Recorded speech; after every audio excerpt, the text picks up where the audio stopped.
Day, Thanksgiving Day, Turkey Day, and we are doing a live Thanksgiving special, all because of you all. Let's hit it, y'all. We got special guests though. We got Rocky from the Wine Up. We got producer Ashley. We all know that y'all know who she is. And of course, our staple Romeo International. I'm your girl, Portia Monique. Let's kick off this doggone song. Who ready?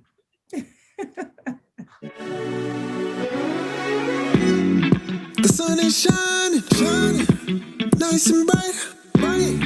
The birds are chirping, chirping, and I'm excited. Time to get ready, ready for another day. No one can stop us. Oh, we gon' learn to play. Oh, every day we learn and play. We do our best, so we'll be great. Oh, oh, oh, oh, oh, oh. You do your best, best, and I'll do mine, mine. So let's get ready, ready, ready. 'Cause it's about that time. Good morning, morning, you. Good morning, how do you do? Good morning, time to be great. Good morning, good morning, your dance and play. Good morning, so start today. Good morning, open your eyes. Good morning, reach for the sky. Good morning, morning, morning, morning, morning to you. Good morning, morning, morning, morning, how do you do? Good morning, morning, morning, morning, morning to you. Good morning, morning, morning, morning, how do you do? Good morning. You see me on my grind. Woo, stars got to shine. I'm a supernova. Yeah, you see me taking over. Yeah, I'm on the move. I got a way to stride to it. So let me hear you say, every day we gonna learn and play. You're on mute, Portia. Who put me on mute? Good morning, y'all. What's going on this Thanksgiving morning? Ain't nobody up. Morning. Who all up? Where y'all Happy at? Thanksgiving. Are they doing the Detroit parade today? I don't think so. I don't think so. I think this is the first time in a while it's not happening. Oh, sad day. Yeah.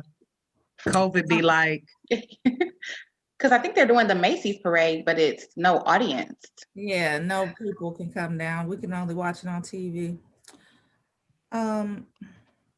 If we got COVID, so it's different. Like Dr. Ugo came on one of our shows, Health IQ, and actually it was a morning show where he said, "No, it's not a bad Thanksgiving. It's a different." yeah, that's true. So Yeah, one of our viewers said that they pre-recorded the Thanksgiving parade here in Detroit. So they're making it happen. They're making it happen. It's not going to be the same as going down there and standing and freezing your butt off, but what does that mean? Pre-recorded the Thanksgiving Day parade? that's just one of the viewers just informed me that I guess So they it's not live? did. I guess no, it's not live. Pre-recorded for Detroit. Right. When? Because that's not a small production. Let me do a little research.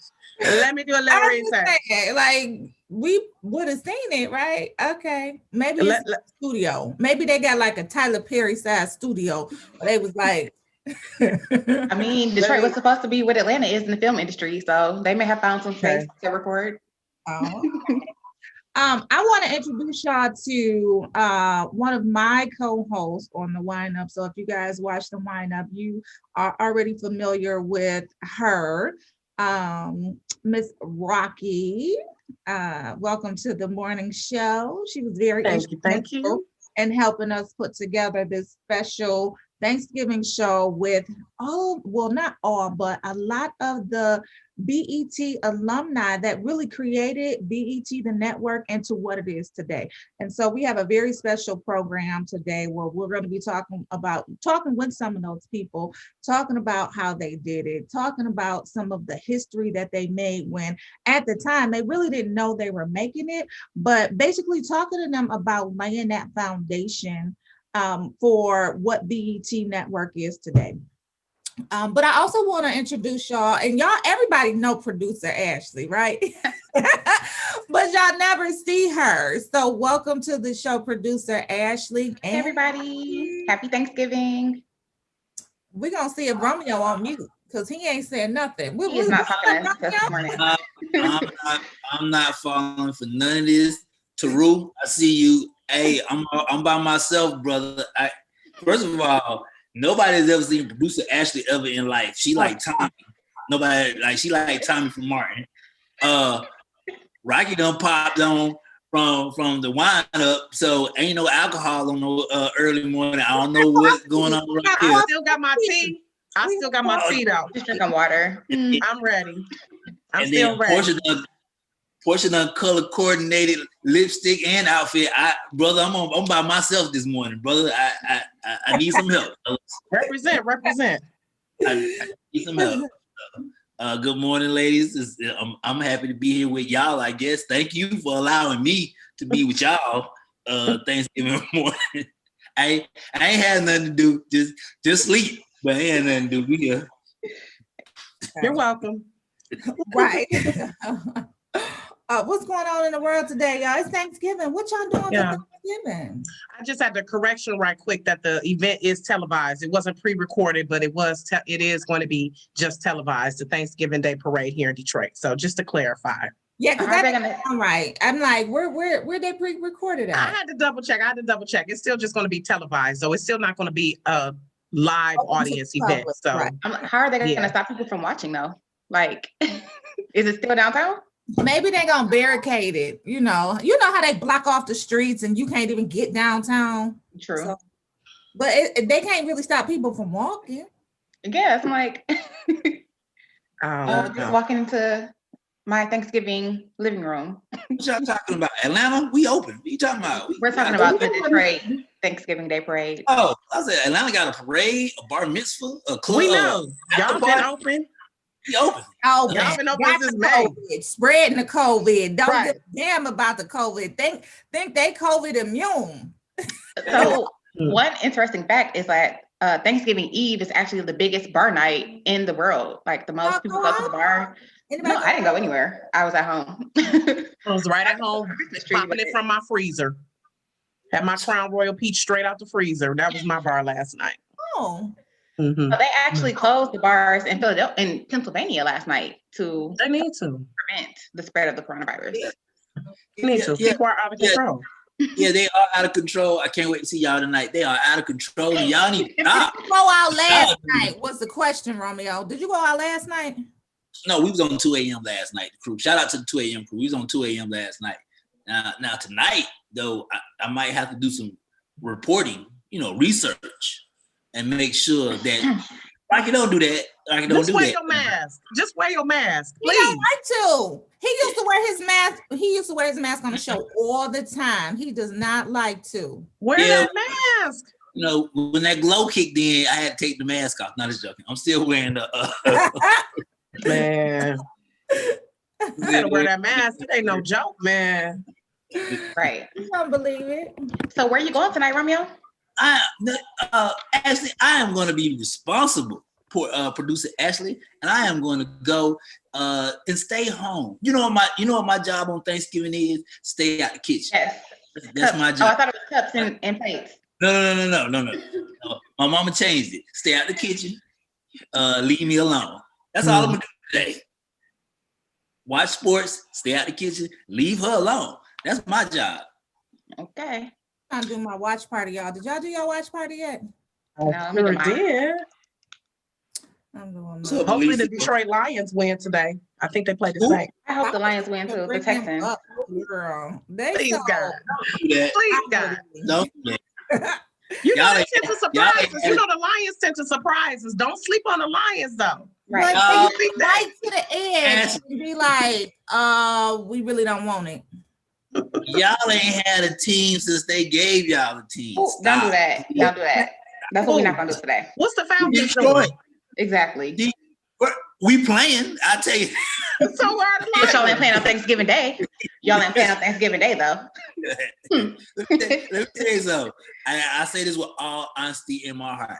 Nobody gets excited when they say, "Hey, you want these Detroit Lion tickets?" You know what? Look, don't do actually. Quit playing. Everybody wants to go to Ford Field.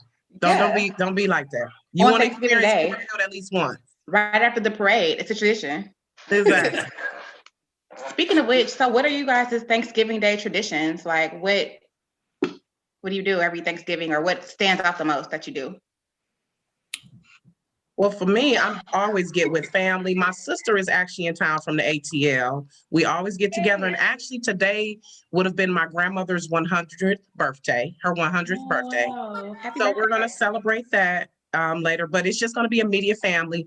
My role is I'm doing the green beans and the deviled eggs, and I'm doing Black people green beans. I'm not doing green bean casserole, just to be clear. My green beans got smoked turkey, potatoes, and onions in it. So that's my job, and we're going to get together with family as always.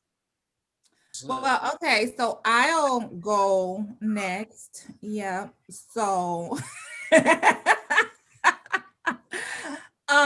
yeah, not in the kitchen. I will be, so I had a couple of different looks for our Thanksgiving photo shoot because that's what we're doing.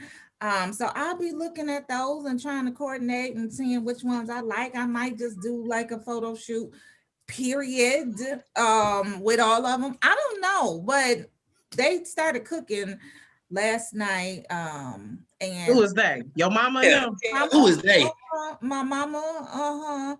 Is your son's cooking too? They helping? She wants to teach them, right? But they like, we good, grandma. So they know basic stuff, but for Thanksgiving, they wasn't in the kitchen. Because I have my son peeling the eggs. I'm getting him started early. I'm like, you need to know. Yeah, look. They know how to when cook. He becomes a grown man, he needs to be able to cook. Especially if he wants to impress a lady. They know how to cook. They know how to cook. So they cook breakfast. They know how to. They not gonna go hungry. Let's put it like that. And they not gonna wait on me and be like, Mama, can you cook me something to eat? Because they already know the answer to that. So, but no, I think, we just gonna come together. We probably gonna eat about 4. No outsiders are allowed to come in. Right. Today. Yeah. So it's just gonna be me, my mom, my dad, my 2 kids, and that's it. Yeah. Yeah, same here. Just immediate family. Yeah. Romeo, what you doing? That is so sweet that y'all doing that. Oh, we having a family party. Okay. Me. Romeo was on cup duty. You was on cup duty? I was on cup duty. First of all, I make amazing rice. I don't know why it don't flex. All right. I make amazing rice. Number 1. Number 2, I don't believe you for some reason. Don't do that. Rice? I make amazing rice. Amazing rice. Like, I don't know. Amazing rice. Good. Like, just regular white rice. Yes, regular so rice. No rice no. You gotta have the water just right. You know what? Don't judge me like. Then the family we all gonna link up. Everybody who ain't together, we probably gonna link up in our Facebook or our Zoom family chat thing and hang out. And we're gonna be cooling today, man. I'm gonna be good. And my aunt just texted me and told me to tell y'all you can let all them know you're gonna eat. Cause my aunt Jen Simmons, who watches, she always feeds me. I bet. Auntie's always good for spoiling. Go on, Auntie. Right, Rocky. That one that I got that one auntie like at the drop of a dime. Yes. Hey man, my aunt Claudette is always spoiling me. I thank God for aunties. That's one thing I'm grateful for. Hallelujah. Producer Ashley, what you doing today? And then we gotta check in with Facebook because they chiming in. But producer Ashley, what you doing? I am a +1 to my friend's dinner party for Thanksgiving. Oh, your friend. Is that your special friend? It's a Friendsgiving. Who's friend? It's my homegirl. Yeah. Oh, you're her +1? I'm her +1. She's from Georgia. I wasn't able to go home to Detroit to visit my family. So, took me back to my college days where I was always, the +1 to somebody's family dinner. Right. That used to be me before I had kids. And I would always go over Erica's house. That would be my Thanksgiving because I wouldn't go back home every time. But that used to be me too, like all the time. Yeah. That's flexing. I'll be the +1 with the friend. Let me tell you something. Rocky. Rocky, let me tell you something. I'm a connoisseur of this. I figured out woman code. Women, if they're going to hang out with their girl, they'll say the name. Oh, it's just gonna be me, Tracy, Stacy, and Lacey. But if it's a dude, it's always I'm gonna hang out with my buddy, my Shut friend. him down, Ashley. Who you going with? Liz, aka Nolly. Shout out to Liz. Are you trying to say you understand woman code? Is that what you're saying? Yep. We're not gonna talk about that this morning. Let's not get him started because he's it's a holiday. We're celebrating. Sip tea. Everybody. Right. It's a celebration, though. I know the whole code. I'm just saying. We're not gonna get him started. You have fun with your friend. Okay. Will do. I'm gonna send you a picture so you know it's real. Oh man. All right, but it's checking in, y'all. Romeo, what they saying? Nicole Brennan Taru says, "Can you cook Portia?" Don't do that. Don't do that, Taru. Don't be coming for me. D Chills, happy Thanksgiving. Deborah Williams, wishing all y'all Thanksgiving. Taru also said, looking good, Portia. Hey man, don't do that to her in the morning. You know how she get. Quintel Rule said, you guys are full of life. I'm thankful that I found you guys this morning. So shout out to everybody. Thank you. Shout out to everybody. Looking for my headset. Happy Thanksgiving, everyone. Happy Thanksgiving. Happy Turkey Day. Happy Thanksgiving, y'all. I'm looking for my headset. Hey, y'all better take a picture of this. Producer Ashley. Y'all ain't never seen producer Ashley. I'm telling y'all, she like Tommy from Martin.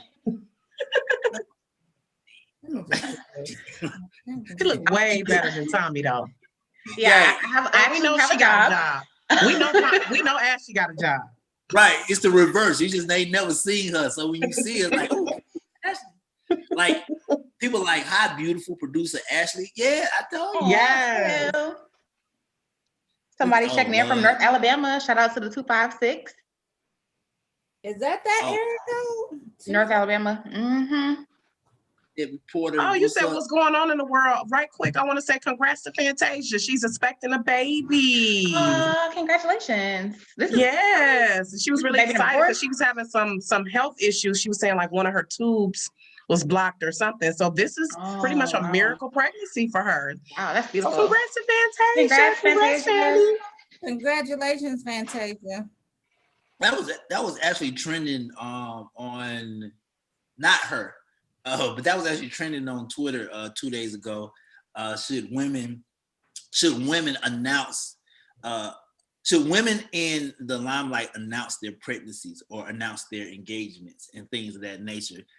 Because we all know it's a 50-50 of either going wrong or right. Right. And one lady was like, the lady. Matter of fact, the young lady from Detroit. Help me, Ashley. I don't know what young lady.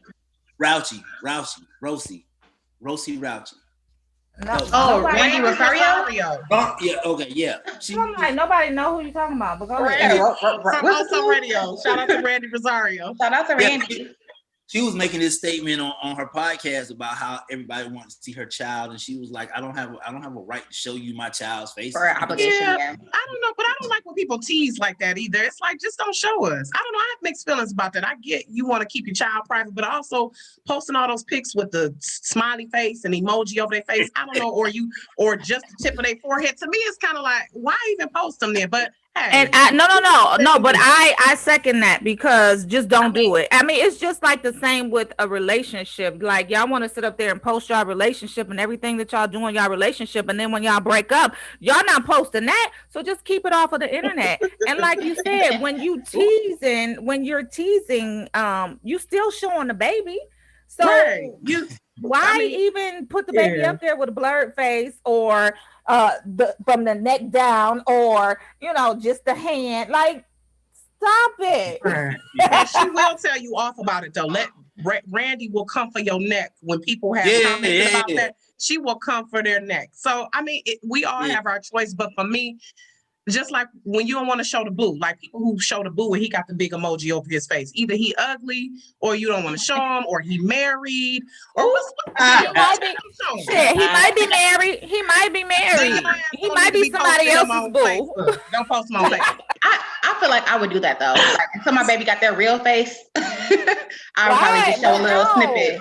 No. I mean, what is the point of social media? To share, right? Yeah. Isn't that the point of social media? Baby there, but you can't see baby face. You see they toe, they foot. Don't be a Michael Jackson. Don't be a Michael Jackson with the blanket over the baby head. Y'all see my baby with the blanket? Baby blanket. Here they go. I don't know.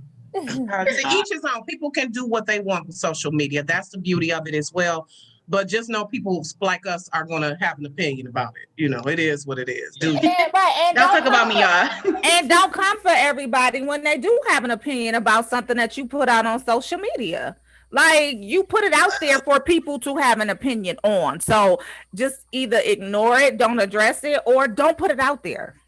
Well, we talked about that portion. A lot of people ain't built for it. And then number two, like I'm pretty sure the three of us on this screen, I already know 80% love me, 30% hate me. That's just the way the world is, right? So it always amazes me with people of higher status and celebrities. It always amazes me when they get upset at what the world thinks. 100% of the world ain't supposed to love you. Exactly.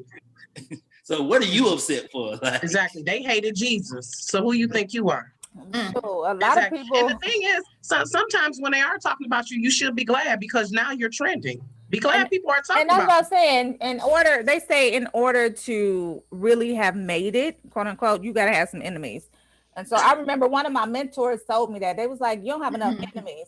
I was like, what does that mean? It's like, you don't have enough enemies. And since you don't have enough enemies, you still got a little ways to go. I was like, oh, okay. Right. Yeah. That makes sense. Let the haters be motivators. Can you pull up my report? That'll go great with my report if you can pull it up, because your girl right now is trending. Women are loving her. Women say she the GOAT. Lori Harvey is officially the GOAT. Because Michael B, baby. I mean, women. Sexiest man alive for sure. That's a great pick this year, People Magazine. Great pick. Much better than last year's pick. Oh, I know you're coming for John Legend, baby. Okay, look, let me be clear. I love John Legend music-wise, and he's the ego and all of that, but sexiest man, no. Okay, we're not talking about John Legend. I love him. We're not talking about John Legend. We talking about Michael B. Jordan and Lori Harvey. Let's just talk about how. Okay, I want to get your take on it first, Romeo, because I have a very opinionated thought process. It's open. Well, I'm gonna round that out. So Twitter exploded yesterday after seeing them together. That's number one. Women are feeling, it's a different type of, I'm noticing it. It's a different type of empowerment from what she doing and what like the city girls and them girls do. Cause her resume, Jesus Christ, Future, resume? Diddy's son, Trey Songz, Chris Brown, like her resume is impeccable. I have to say this as a so hold on. So because she's dated the guys that are known out in the street, may have some money, she has an impeccable resume because for sure. Because a resume heavy, that's for sure. She has an impeccable. But here's the thing: as a regular woman that's not in the spotlight that dates all of those guys and people know about, y'all wouldn't say that she has an impeccable resume. Y'all would say something a little bit different. What would y'all say, Romeo?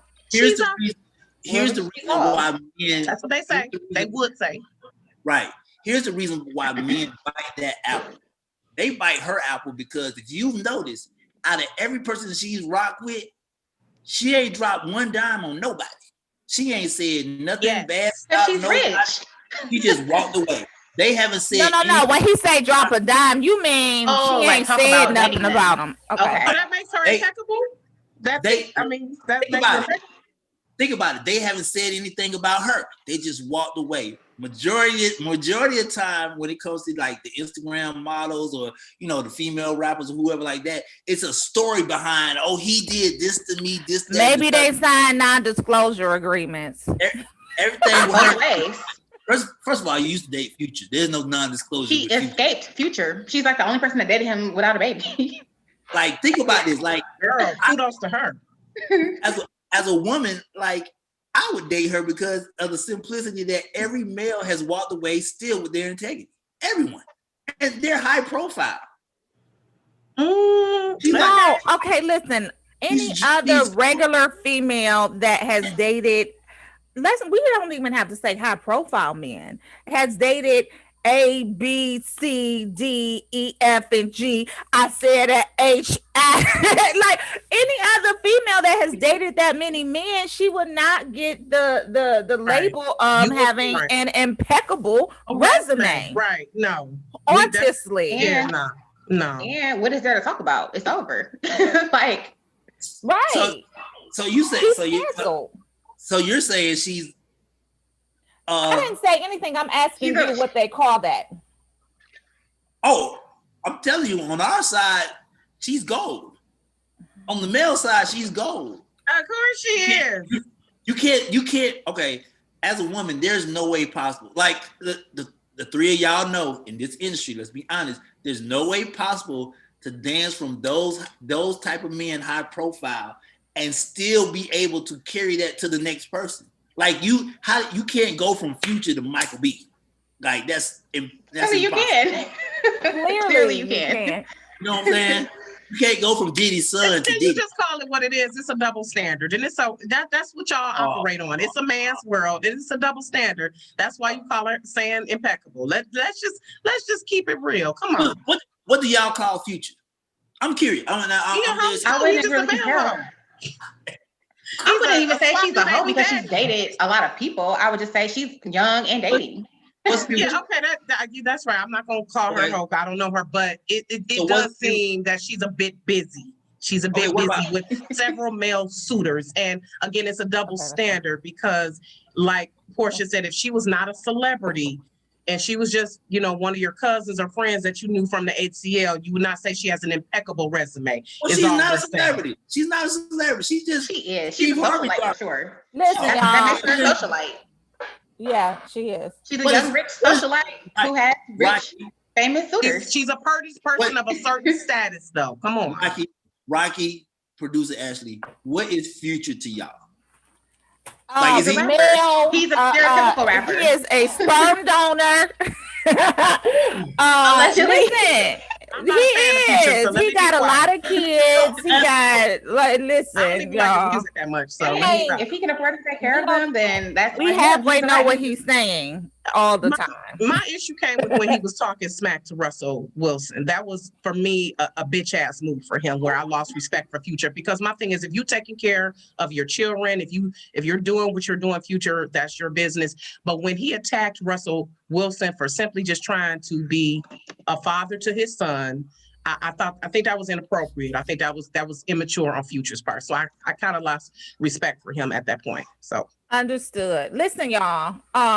We're gonna have to pick this up after our guests leave, and we might not even have time because I anticipate this conversation being so full, right? And then after them, we have two more people that are coming on from BET. I told you guys at the beginning of the show, we have some great, phenomenal guests that are coming on. They're going to be talking about the BET 40 reunion, and they were the pioneers who really brought BET to life. Like we were talking to Jeffrey Lee yesterday. He told us the story about making it to the New York Stock Exchange and taking BET public. And so he told us to ask Curtis Simons, who's on, about the other half of that story. We have Sherry Carter on. Sherry Carter, y'all know she was the host of Video LP and Video Soul back in the day. So we're going to talk to her about her influential interviews that she's done. And then we have Montez Miller that is coming on as well. And Montez was the spearhead for putting together this 40-year reunion for BET. Welcome to the show, guys. Welcome to the show. You guys are still on mute. It's such a pleasure to have you guys on the show. Like, I feel like history is in the building today. Like, we're gonna all be quiet. Wait a minute, am I on? Am I on? I just want to say thank you. Video. Except I don't have like hair and makeup and people. I'm like going, oh my God. You're gorgeous. You are still You got hair and makeup. Good morning. You are good still morning. fine. Yes. Good morning. I don't have the lashes on. I'm so sorry. I can't do We them. can't do lashes all the time, though, right? No worries. You're No worries. beautiful, beautiful. Well, thank you. Happy Thanksgiving. Happy Yes, Thanksgiving. yes. Happy Thanksgiving. Yes, happy Hi, everyone. Thanksgiving, You know, I guys. was up Hi. way too late making greens. So I'm not cooking in the kitchen. Yes. And I it gotta might tell you not be that as sharp. I've been watching you guys for about a half an hour. You roll in the morning. You got a great little show. I appreciate listening to you. I need to chime in on this a little early every morning. Okay, well, thank you, Mr. Hey, Curtis. Simons. We appreciate that. No yes. problem. No Hey, problem. Curtis, I needed you, Curtis. I was getting beat up, Curtis. I was only doing I see that, hey Romeo, I feel you in that grouping, brother. I understand, but you were holding your own. You were holding your own. I ain't mad at Yes, it was. you. I should have tuned in a little earlier. I missed all the action. Oh, there's some good action Good going on. morning, Montez. Good morning, Curtis. Good morning. Good morning. I'm just, Good morning. I'm just And I see the waking producer, up. Ashley. And hello, Romeo. I've always wanted to say Romeo. Oh, girl, please Oh, don't Lord. get Leave started her alone. this Leave morning. her alone. Leave her There you alone. go, Romeo. Romeo, you need to bring back the video soul, Romeo. There you go. And of course, Portia. Hello. Good morning, Sherry. Good morning, Rocky, Ashley. Good Portia. morning. Good morning, Morning. everybody. Curtis. Montez, Yes. you are the mastermind behind BET 40. Tell us how it came about. Tell us what was the inspiration for it and why now? Well, the BET alumni was spearheaded and created by Curtis Simons. He was the one, he is the glue that keeps everybody together. But as it relates to the BET alumni reunion, we normally get together every 2 years. And unfortunately, due to the current circumstances, we wasn't able to get together this year as we would normally do, due to COVID. So when COVID hit, back in March, I fell deep and it was like, I need something to do. I was watching everybody else move on in life like nothing was never happening. But it was at that time I was like, well, maybe I need to do tutorials on the proper way to do Zoom, making sure that you have the shot composition and don't want to see, up under nobody's nose, and making sure you have the correct audio so you can sound like this. I brought my audio yesterday too. You gotta help me with it, but go ahead. All that plays a part when doing video conferencing. But then it was at that time I was like, maybe we can do the reunion virtually. And so when I put it out on the BET page, everybody was like, yes. So initially it was just a party. Let's have a party on Zoom. But it turned out to be something more than a party. So I'm happy. I got Sherry Carter in the house. Show is over. I got Sherry Carter, but we're in uncertain times, and this is something that will bring us something to together, because these are people that we work with, we kind of like grew up with, and these are people that we love. So this evening we'll go back on memory lane and we'll share some love and spread the holiday spirit, and I just pray that we all will be able to just make it through. But yeah, I love it, love it, love it. Curtis Simons, somebody told me that nothing happened at BET unless you put your stamp of approval on it. that's true. Well, I don't know who gave you that line, but I appreciate it. I appreciate it very much. This has been a interesting thing.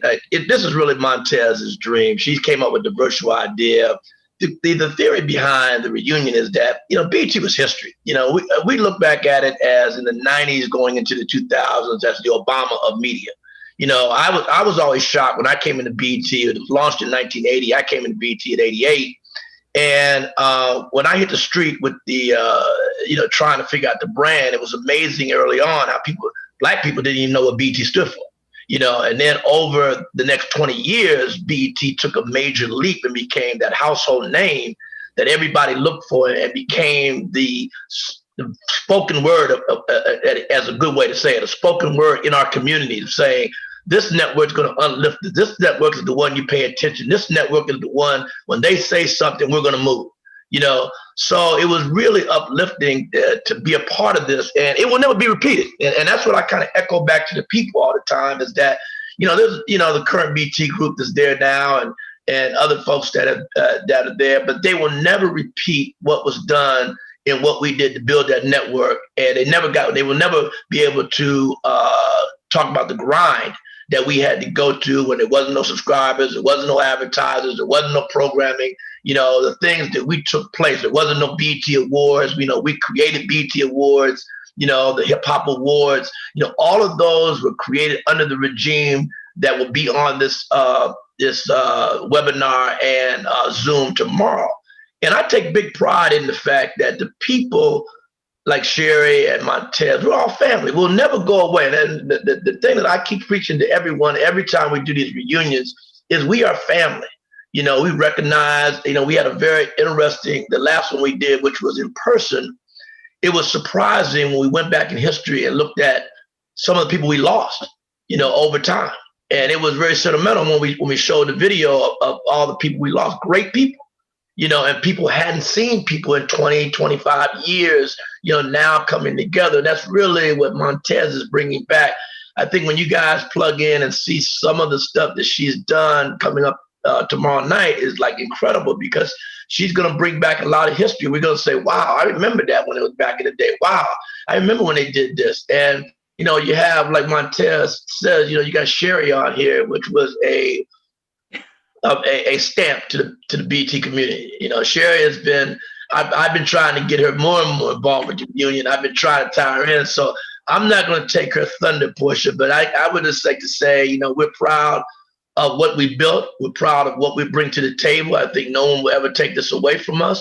And we're going to show everybody tomorrow night, the creators, the real creators of what really built BET through the eyes of Montez and others that come on to talk tomorrow night. I love it, love it, love it, love it, and cannot wait for it.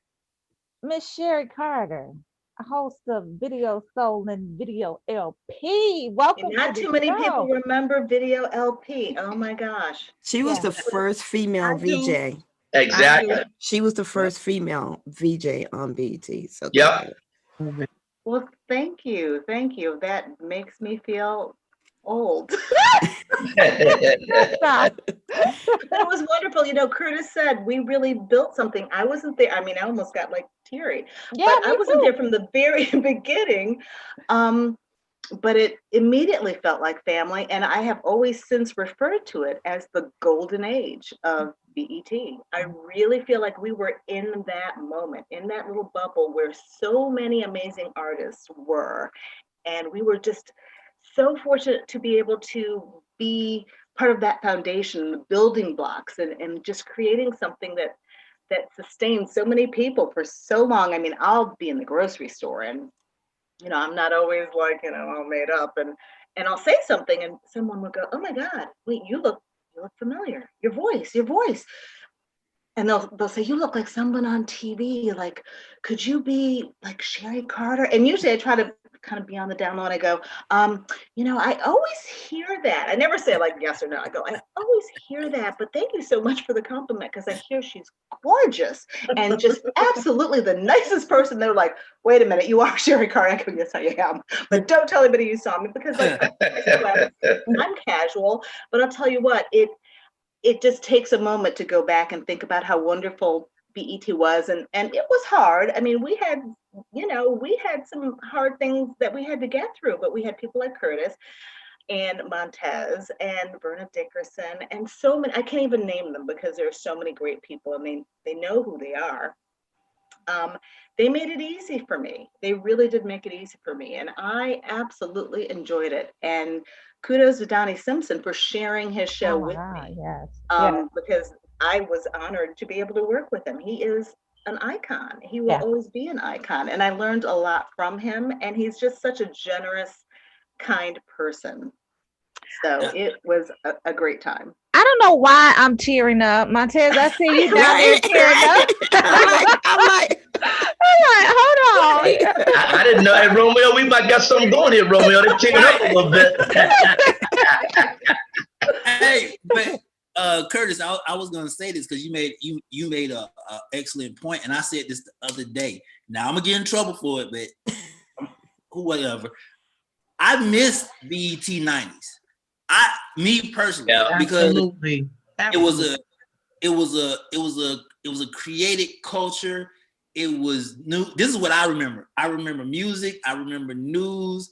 I remember community. I remember something that I could attach myself to.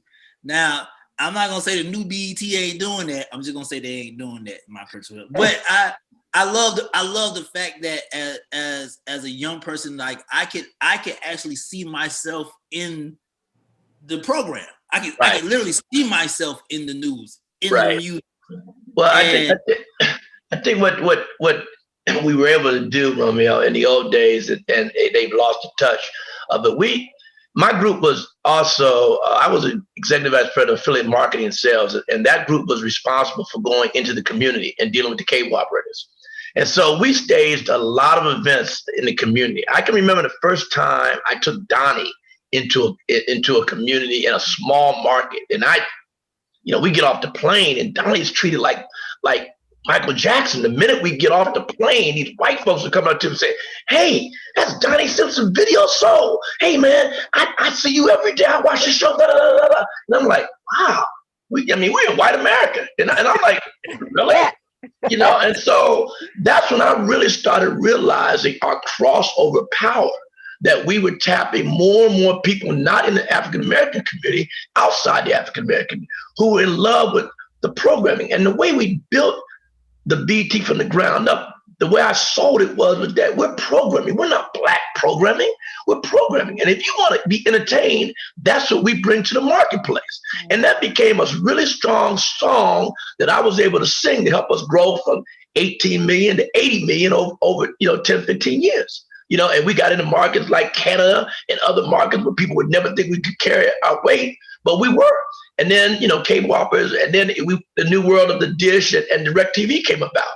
And I remember the day I was talking to DirecTV people, and they said, black people don't buy dishes. I said, really? I said, let me show you the study I have real quick. That was one of our study from one of our big cable groups. I said, look what they're showing here. That 40% of your audience buys dishes, comes out of the African-American community. And they were like, whoa, you really? So as soon as we got on, boom, it flipped.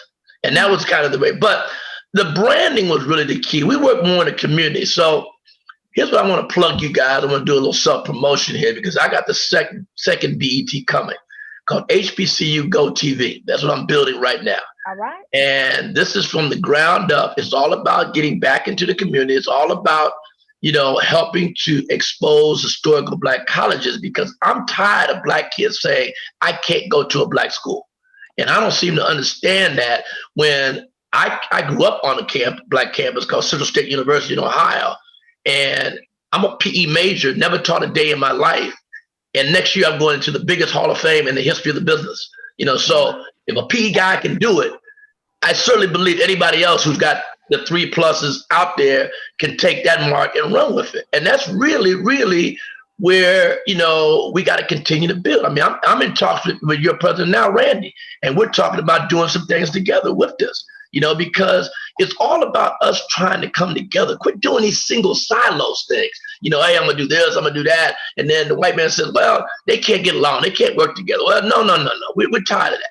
Now it's time we come together. All the social justice has been out there. Now let's pay up and talk up. Bottom line, and let's get to exactly what we need to be. And let's grow this thing to the point to where you can look at something and you can appreciate what it's all about. So you can't appreciate BT the way it was now.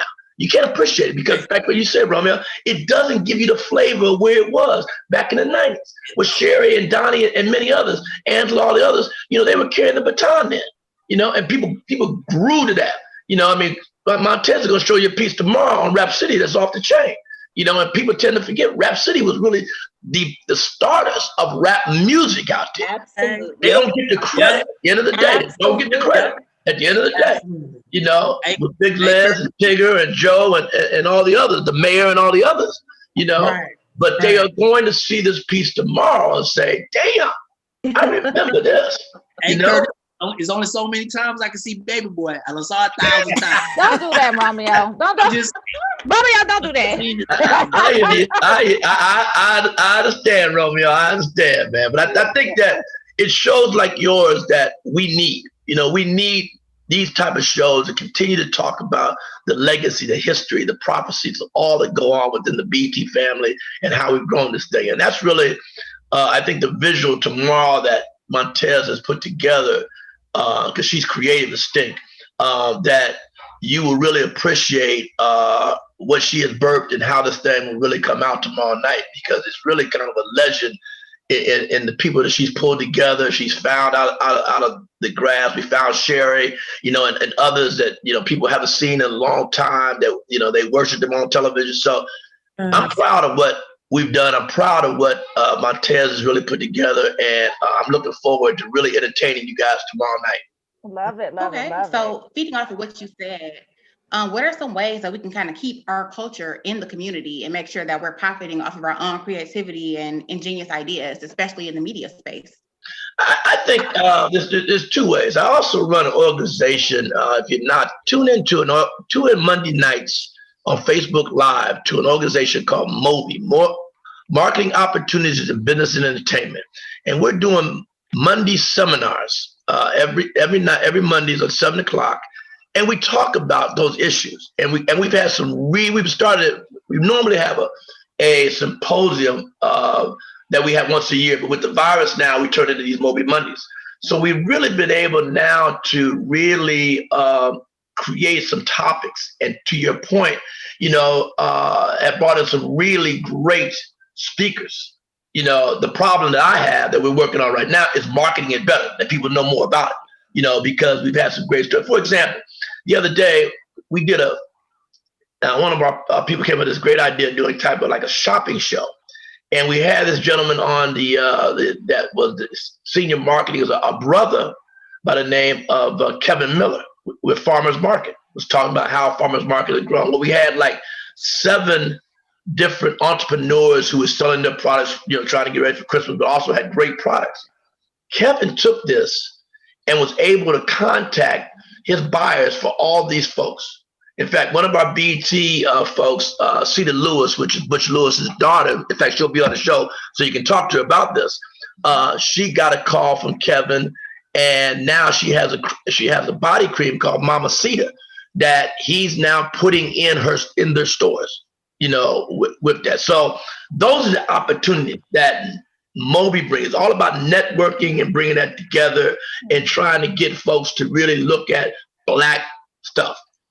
That's really the key. We are doing a virtual conference in April, and I wanted to do it around this thing, leveraging who we are in brand equity. Because I'm tired of people saying, I don't understand who you are. What do you mean you don't understand? I'm tired of people saying, I got to spend all my money in the Hispanic community. Well, do you realize we spend $1.4 trillion and we're now up to $1.7 trillion? Right. So come on, work with me a little bit here. Can I just say, I just have to say that I'm bowing down and hats off to all of you all. Thank you. I want to say thank you.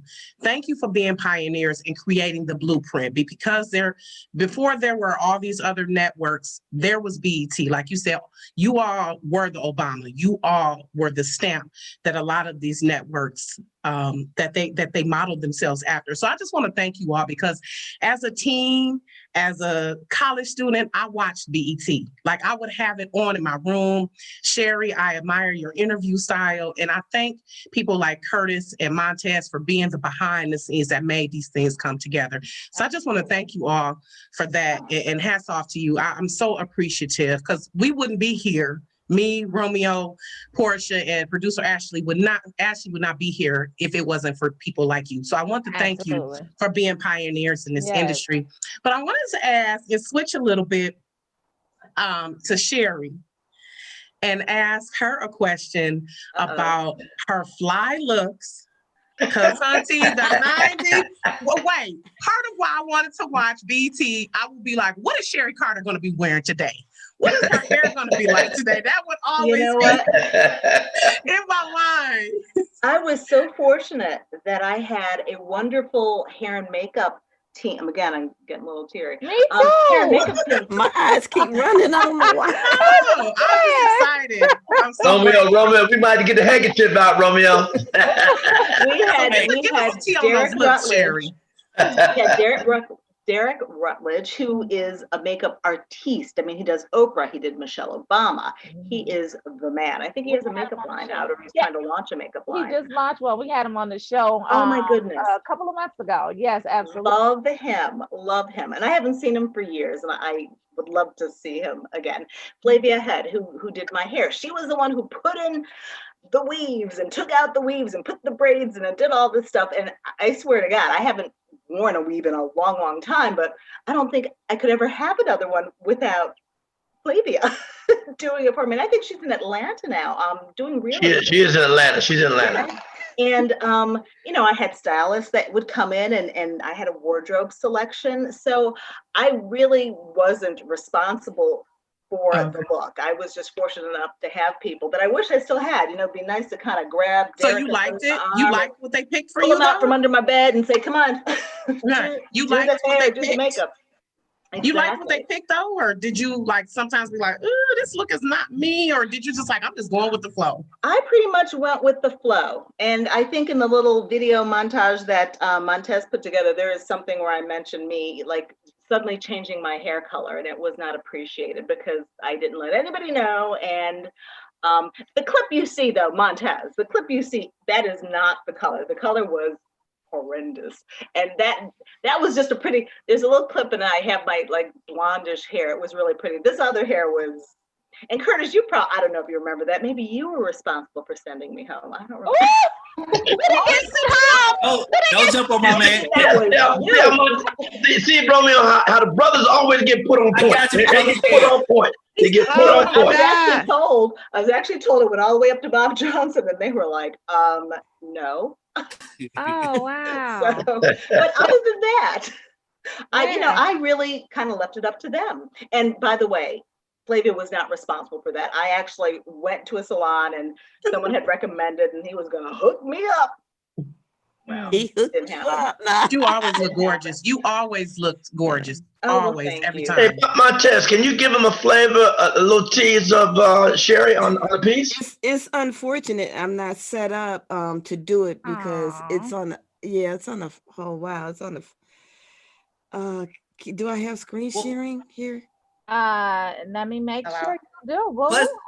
Plus, Sherry, you have to watch it tomorrow, right? Yes, you do have screen sharing. You got screen sharing, Montez. Let's wait. The young man had a question. Yeah. The young man had a question. Yes, Romeo. Hold on. Yes, sweetie. Hold on. Y'all leave. Romeo, you're probably, I don't know how old you are, but you're probably around the same age as my children. I was pregnant twice on the air at BET. So, you are a cutie, though. We are never going to be able to live this down, Sherry. Oh my Leave God. us alone. Okay. Leave us alone. His head is like, go ahead and roll, Romeo. I feel you. Go ahead, Romeo. Back to us, Sherry. You were trending. You was just trending recently.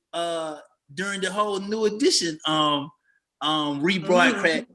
Now that is the question I do want to ask, because after they showed that, the video clip popped up and started trending on Twitter and Instagram, and it looked like the most uncomfortable conversation ever that you had with New Edition during that time. It was challenging. It probably was, because I loved all those guys. I mean, I loved all those guys. And they were all not getting along. I mean, it was very tense. And I remember being told do whatever you need to do. You just, just get them to talk, whatever they, but kind of control it. Don't let them. And I'm like, how am I going to do that? Like they're just like, kind of just go with it. But, it was uncomfortable. It was uncomfortable. And when I watched the movie, I was like, all right, first of all, they could have asked me to do it. I would have done it. But it was interesting to see they had the whole kufi, because I remember I was very Afrocentric that day. So they had the whole look down, but I swear to God, I don't remember me talking like this all the time. And I was talking like this and I was doing all this. And I was like, oh my God, did I really look like that? Because I don't watch myself. I really tried not to watch myself too much. Okay. But it was, I loved the interview because it was them. And I loved all of them so much. I mean, Johnny Gill, he was like one of my favorites. Bobby Brown. I mean, they all were. And it was a little sad for me to see that they were really kind of going at each other a little bit. So Sherry, you broke some historical interviews, right? So you did Tupac's first interview on BET. You got something to say about that? Say it, girls. What? The only thing I can say, because that could really, really make me cry, because he was the most wonderful, polite, intelligent young man. Yes. I have had the pleasure of speaking with. He made me feel like he just met me, but he just drew me in. And I just couldn't believe how smart he was, how on point he was. He was amazing. When he passed, that was hard. I mean, I remember seeing him like at the American Music Awards or the Grammys or something, and it was just like in passing. And not that I went to a lot of them. We got to go to a couple. I got to go to a couple. And he had just been in the headlines for doing something. And so I said to him, Tupac, what's going on? How you doing? He's like, oh, Miss Sherry. He goes, I'm doing okay. I go, but Tupac, I keep hearing all this stuff about you. I go, you need to do better. You have to do better. He goes, Miss Sherry, I am just trying to do the best I can and be the best I can. I'm doing my best. And I said, I hear you, sweetie. I hear you. You just, do you, because you are wonderful. And, that's the last time I saw him. But he was like, really sincere. He goes, I am really trying hard. Like, I don't know why they're always on me about something. I am just really trying hard to be a good person and to speak the truth. Well, guess what? Wow. We pulled a clip. Let's take a look at it. Yes, Sherry. Yes, Sherry. Fly for that looks like an unfortunate snap. No, beautiful. I think I was taking a breath or something. And it's still there. Although he's recorded with Digital Underground and he's still with the group. He has his own solo album out called Tupacalypse Now. He's also featured in the critically acclaimed movie Juice. He plays Roland Bishop. His name is Tupac Shakur. You can talk to him, you know how, just by dialing 1-800-344-2388. And I want to say hello. Welcome to Video LP. Hello. Hello. How you doing? I heard you were a comedian. Just a funny guy. Who, me? Yes, you. That ain't me. You know what? And I find that hard to believe, although now I'm seeing it because I listened to your album, read all the press on you, and I thought, this is an angry young man. He is a young man who's a little bit mad about the situation. Everybody says that. Then me playing a murderer. Right, exactly. He's a real angry young man. Yeah. But I'm a human being. You know what I'm saying? And I go through smiles, tears, laughter, all that. I'm a Gemini too, which makes it even that much. I love it. Wow. That was epic. That was epic. Sherry, stop crying over there. Sherry, stop crying over there because I'm over here crying too. You making us all cry. That was a moment. Oh my God. That's nice, Portia. That was nice. Yeah, thanks, Rocky, for that. Rocky helped us pull that clip. I mean, well, Pac is he's definitely one of the favorites and very misunderstood artist, Sherry. And I'm glad that you stated that about him because a lot of people did not realize how eloquent of a speaker he was, how poignant he could be, and how insightful he was. Absolutely. I love it. I think that was kind of the beauty of BET because when entertainers, politicians, artists would come on a network, you'd get a side of them that other people never heard that side of, because they were very cautious about speaking in white American media, but they felt very relaxed about speaking with BET. So you would get, we were at home.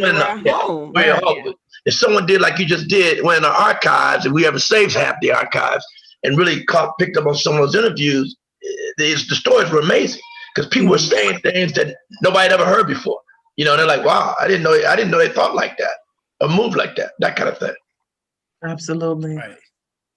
Oh, Rocky, you got a question for Montez Miller, who produced Video Soul. I think that was Video LP that we were just watching. But you produced Video Soul, Montez. Go ahead, Rocky. I actually produced Video LP and Video Soul. So don't be having me cut your credits, boo. Yes. Out there. My bad. Hey, Rocky. I love it. Hey, good morning, Montez. And I'm so glad you decided to join us. I am, again, kudos and hats off to you. I love you, and I appreciate your mentoring and how you have been a pioneer. But I want to ask, let's go back to the height of your career at BET. Walk us through a snapshot of a day in the life of a producer at BET. Well, the height of my career, the height of my career was. I don't know if you want that one, Rocky. If she gets to the real world, I don't know if you want that, the real world, Rocky. The height of my career is when I actually landed the job at BET. So yes, it was, a little intense in the whole 9 years, but that's with any, creative company, because we all have these visions. For me, I can't say, that this happened or this happened, because it was a job. Not only was it a job, it was something that I loved to do. So I didn't mind all the extra stuff that came with it. But as a producer, you wake up in the morning, you drink your coffee, and you're at your desk, and you're creating, all day, making the best shows possible, coming up with ideas to make the best worthwhile presentations. I went in BET as a producer for the Creative Services Department. Then they promoted me to the producer of Video LP. And then after that, I landed the dream job, was the producer of Video Soul.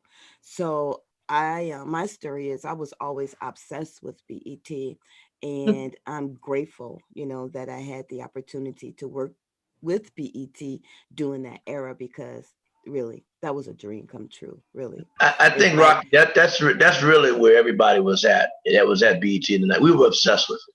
Yeah. We were obsessed with the fact that everybody wasn't making no big money. We were surviving. We were really in the early days surviving, going to the bank hoping that check cash. In the early days, But I have to take my hat off again to Bob Johnson, because when I talked to him in 1988 to coming over, and I was coming over from ESPN. And so everybody in the business was like, my friends in the industry were like, why would you leave ESPN, the number one service in the business, to come to BET, who's on the fence of survival?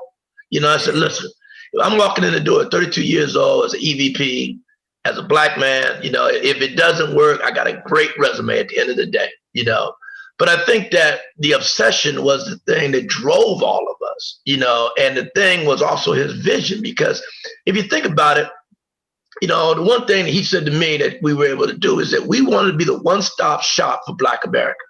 And we created magazine business, we created a hairline business, we created, clothing business, we created a .com business, we created a pay-per-view channel, we created a jazz channel, we created an international channel, all of that underneath the BET umbrella. That's a lot at the end of the day. That's a lot. And all of the people you're seeing on this the video Sherry and my we're working all of those different companies. It wasn't like we brought in new people to do that. Sherry would have to jump over on Bet on Jazz to do something. She might have to jump to international to do something. We needed it. Montez was jumping all over the place as a producer.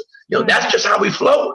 You had to wear 25 hats in order to do stuff. And really, it was a great thing, because if you look around the industry, and you look at the people who have grown and graduated from BT, like the Billy Woodruffs of the world, you'd see where these are people who took that education and growth and really expanded on that into their business moving forward, and now have become superstars, in their fields, because of that early tutelage. Because one thing that people tend to forget very strongly is that in the early days, when you asked that question, Rocky, majority of the people working there were interns.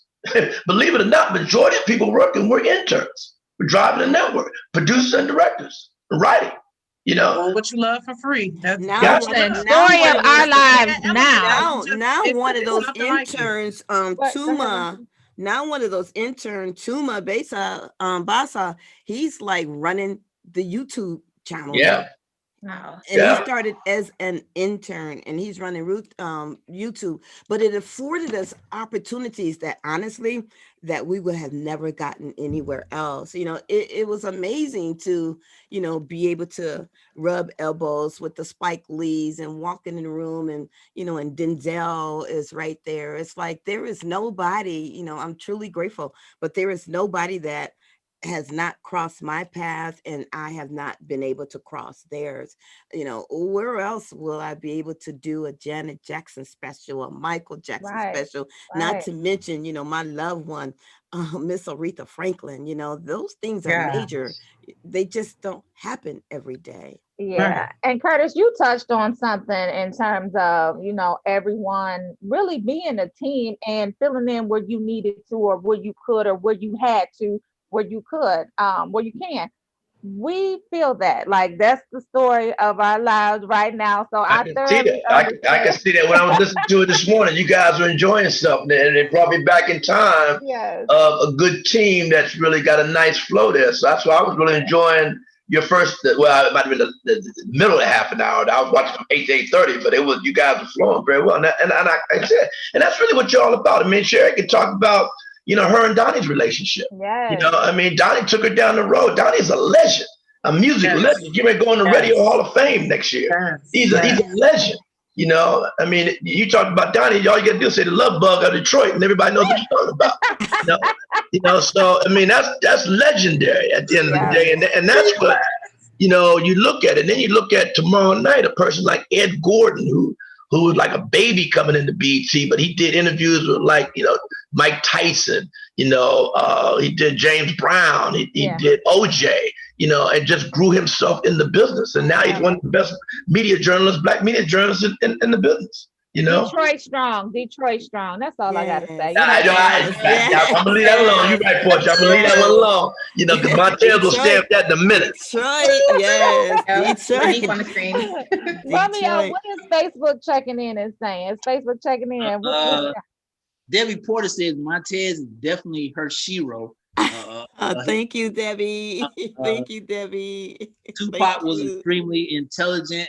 Pac forever. I absolutely love the history of BET forever. The 90s did run the world. Team Romeo and Team Sherry. I like Lord. I like that. Hey, trend that. Make that a trend. But everybody from Facebook checking in. I got one real question before y'all get out here. I really want to know, because I want some truth. Montez, Sherry, and Curtis, during this process, because y'all were pioneers, like Rocky said, was there ever a point where you were like, how does this work? Because I'm asking because, sometimes I get to a point where it's not a wall. You're just like, okay, well, how does this actually work? I'll start off because I can give you some background. I'm not going to get too deep into it, but I'll give you a little bit of it. Is the toughest time at that point was our senior staff meetings. There was 6 of us. Jeff Lee, who you talked to yesterday, was part of it. You had James Ebron, Janice Thomas, Deborah Lee, who was the former CEO, and Bob and myself. And that was a war room. Because we would go at it, because our different departments had to mesh and we had to work together. And so there was a lot of times in that war room, senior staff, that we would go at it. But the one thing that I was always proud of is that we always came out of that meeting respecting each other. We came out. We might agree to disagree, but we came out of that meeting and said, okay, this is the way we're going to go. And the guy who had the toughest job, in my opinion, because 90% of the load was on him, was Jeff Lee, because he had to handle the programming. And Bob was very, very temperamental on the program, because Bob was the kind of person who could watch something on TV and say, oh, we want to do that tomorrow. And he called Jeff and say, Jeff, flip this around. And, Montez and Sherry might be going left field. Now, all of a sudden, they had to change within an hour and go right field, and that was kind of the steps, Romeo, that went all the way. This is how we were so up in the air on things. Remember the BT truck, the big truck that used to run around the community? Do you remember that one? That whole concept was me and Bob on an airplane one night coming home. We were just one night, we were flying home from Denver, and we were talking about how we could do better in the community. I said, man, you ever seen that Budweiser sound truck that always runs around and does concerts? I said, what if we created a BT sound truck and we just kind of started going into markets and pulling the stage out and have artists perform on the stage in the local community? That's hot right now. That's a great idea. He said, can you build a truck? I said, I'll tell you what, I'm going to call the guys who built the Budweiser truck. And in less than 6 months, we had a truck. And we started taking it into the markets, and that kind of grew from there, on that. So it was a lot of tough love, man. I'm going to let Sherry and Montez, but there was on the top, there was a lot of tough love, and it was tough at times, believe me. It wasn't always a happy camper, but we had respect for each other. And I love all of those that were with me, Jeff and all of them. I mean, that's brotherhood and sisterhood there all the way, Yeah, we can imagine. Your family when you fighting. There you go, right. There you go right there. There you go right there. There you go right there. And then at the end of the day, you come out and there's still that respect and love for everyone. So exactly. Absolutely. Sherry, what's your experience? You know what? Curtis really put it in a nutshell. Sometimes you did not like your colleagues. You had an idea, they didn't like it. They had an idea, you didn't like it. When I was on Video LP before Montez came, I did a lot of the writing. I mean, I wrote the scripts, but they still had to get approved. And, I would be thinking I'm, creating a work of art here. And they're like, oh, you can't say that. And you better not say that. And I don't like how you said that. And you'd be like, and then we had the different talent. And, there is, we're family, but there's still kind of like a competition, like your show, my show, and you got that person and I wanted that person. I mean, it was challenging sometimes, but like you said, your family, you still love them at the end of the day. And all these years later, I feel that the people that I work with and loved all the way back then, and birthed babies, I had babies, brought my baby on the air.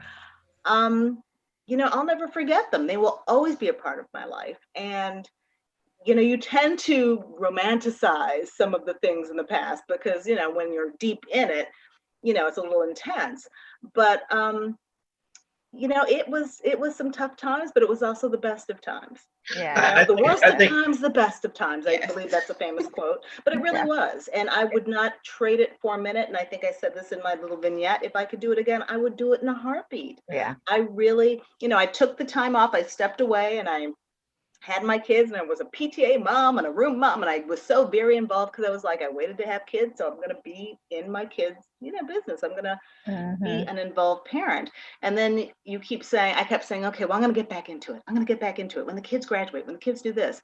Well, my kids have graduated. My youngest son just graduated from college, and people do ask me, why aren't you back on the air? And 2020, if nothing else, gave you time to be a little introspective and think about what are you doing with your life. And I thought, maybe I do have one more go round. You got it, Sherry. You got it.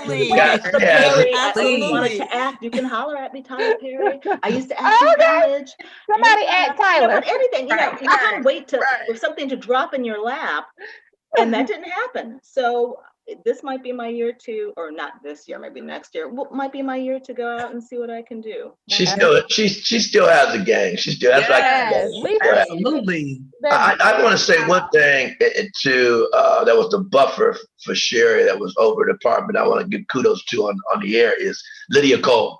Lydia Cole was the the mediator between Jeff Lee and Bob Johnson on the programming side. And this young lady worked timeless hours. You know, probably two of the people that work timeless hours.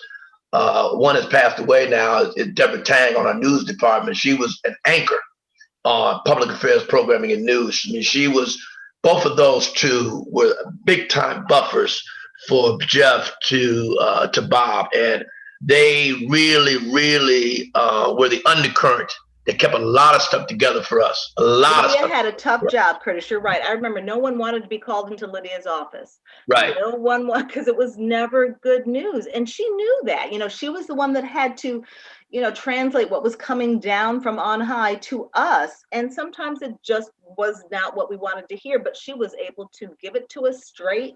And she was no nonsense. But she cared about us, and you knew that from the get. You might not like what she was telling you, but you knew that she really loved you. So wow, Stacey Ward is on Facebook, and she said to tell you guys hello. BET gave her her start in sports. Stacey Ward. Yeah. But sometimes we found ourselves in a like competition, but at the end of the day, this show wanted this artist, we wanted that artist, but it was great for the artist because that they saturated the network. They went from this show, and this show. Yeah. But after a while, we got it together, and if I had the opportunity to do it again, that's where I would want to be. I think one of the things that BET doesn't get enough credit for talking about first is some of the things we created. Think about this. You know, in our sports department, we had the Budweiser Sports Report. Well, that is now the Outside the Line show on ESPN. You know, when people like Mike Wilbon, Brian Joseph, all of those guys that are now Wilbon, all of those guys that were all now on networks, James Brown, is on CBS. All started out underneath BT. At the end of the day, all started out underneath BT. You know, which a lot of people don't, you know, realize when you really look at our history. Then you look at the show like Our Voices with Bev. You know, that was almost the early Oprah days. You know, we had a great show with that, and the biggest show that no one gives him credit for, and he used to ride me about it in marketing all the time, is Bobby Jones Gospel. Bobby Jones Gospel was the and still is the highest rated show on BET. But it was never played up as that big of a show because of the fact that it was always, the anchor was always music videos. So we never wanted to give Bobby his real respect that in today's world we should, because gospel programming has blown up, you know, and Bobby was the anchor of that. I mean, I used to take Bobby in the local markets, and he was like unbelievable in the local markets. I mean, he was a statue, you know, in the marketplace. Yeah. So those are kind of the history that, you know, we can bring up tomorrow night, that people are going to start remembering some of the stuff that we did and say, wow, I remember when I was in my room and watching that stuff. I can't believe, you know, they're bringing that conversation up, because there's a lot of that history that you can't repeat. You cannot repeat them. And those are a lot of firsts that we did. That's why when networks call me all the time and say, I'm starting a Black network. What do you think, Curtis? I said, let me tell you something. You'll never be able to repeat what BET did, because we did it all. We did it all. We covered every slither of programming you can call. You know, Jeff covered every angle that you could ever call. All people are doing now is watching the repeats of the Jeffersons and the Martins and all that. But that's not real programming at the end of the day. Right. You know, that's not the original programming that BET was so proud of, and the people you'll hear and talk to tomorrow night really established. Because that's what we really drove, was the original programming on Black original content. Original content. Exactly. Original content. Exactly. Y'all, we are way over our time with you guys, but we can because we got Cedar coming in. Come on, Cedar. Okay, Cedar is in the building as well. We'll bring her on screen too. We just had Jeannie Brown Johnson join us. Like I said, we can talk to y'all all day and hear these stories and hear how you guys persevere. I know y'all gotta go, but we love all of it. Thank Welcome to you. the show. Tune in tomorrow night, Portia, and thank you very much. Thank gonna Tune in you. be tomorrow night. Tomorrow, Friday night, 7 o'clock. You can join us on the BET alumni. I can't even get my thoughts together. Tomorrow night at 7 p. Thank you. Tomorrow night at 7 p.m. the BET alumni reunion. And you can join us on YouTube. And if you have that VIP credential, you can come on the BET Family Worldwide Facebook page. And after we do the webinar, we're going to go into a party on Zoom. And don't forget, you can see it also on HBCU Go TV. That's right. HBCU Go That's TV. right. But tune in, ladies and gentlemen, because it's the next thing coming. I'm telling you, don't miss it like a lot of people Let me miss go BET. follow Don't that miss now. this one. Don't miss this one. plenty Don't miss special, this one, Rocky. Don't miss this one. I'm not Pl- following plenty- now. I'm plenty playing the card special chips in moments. Vegas. I'm playing the card chips in Vegas on this one. Plenty special moments. And I hope that we can complete this webinar within an hour and a half. But if the conversation is going, we're going to keep it rolling. And those who want to go on to Zoom and party, and there we have it. But love you guys. Thank you very much. Thank you guys. Thank you, Love Curtis. you all. Thank Hey, you all, Romeo, my keep holding BET the ground, family. brother. Keep holding the ground, Romeo. I'm with Bye, Romeo. Thank you. Romeo, you miss Sherry. Bye, everyone. Thank you so much. Thank you for guys having so us on. much. We Thank appreciate you. so much. it. Tell Thanks, Sita I my love friend. her. All Bye. right, we will. Thanks, guys. And happy birthday to Jeannie too. Okay. Happy Don't birthday forget. to Yeah, you. Jeannie. Thank It's gonna be you. her birthday. I Thank you. appreciate it. Alrighty. Bye-bye. Bye. Thank you guys so much. Sherry, thank you. Let's go into the video clip. We should have started with it, but they just left, and then this will be a good transition and intro for Sita and Jeannie. So let's just take a look at what they were all talking about, describing what's going to happen tomorrow night. Let's go.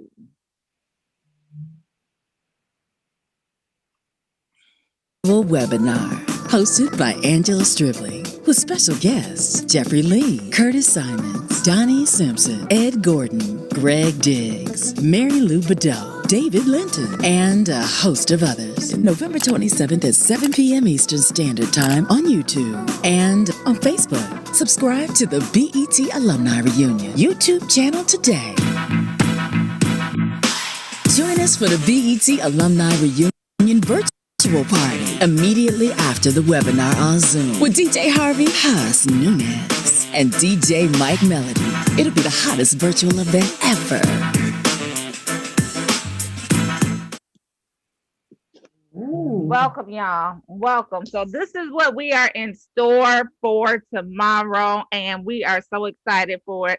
Let's just welcome Jeannie Brown Johnson to the show. She worked at BET as well. She's known as the voice at BET. Tell us why. Welcome to the show, Jeannie. Good morning, you guys. How are you doing? Good morning. We are well. Good morning. Happy birthday. Hi. It's great to see everybody. Happy birthday. And Thank you. introduce yourself to our family and let us know why they called you the voice of BET. Well, I am Jeannie Brown Johnson, and I go by Jeannie Johnson. And I was the voice of BET because I did all the promos, all the commercials, all the traffic, all the money people, all the contests, the upfront presentations for the network, and a lot of executive videos. I would narrate all of those. So that's why I was the voice. You gotta introduce Sita. Introduce Sita like the voice of BET. Give us some of that BET magic from and remind us why you were the voice. Go ahead, introduce Sita. Hey, coming up on coming up on Rolling Out, it is Sita coming up. She is the former producer for what's your name? Dean Summit. For Dean Summit. Yeah. Good Love morning, it. Hi, Sita. Welcome to the Happy show. Thanksgiving. Happy Thanksgiving. How's up, you guys too? We are well. So, Team Summit, Sita, famous dad, Sita. My Ted said hello, Sita. Happy Thanksgiving. Thank you so much. Yes, you're welcome. Teen Summit was fun. I mean, I started producing Teen Summit in 1990, like almost straight out of college. I went to a local TV network in Rockville, WFTY Channel 50, and went straight to BET at 22 years old. So we felt like we were like grown folks running things back then. Yep. But we were just a few years older than the kids that we had on the show, you know? And so now when I look back on the kids, I'm like, what are you doing in your mid 40s, like late 40s? That sounds crazy. But, you know, we were there when we auditioned the posse, and a lot of the Teen Summit posse members are doing so many amazing things. But we did live TV.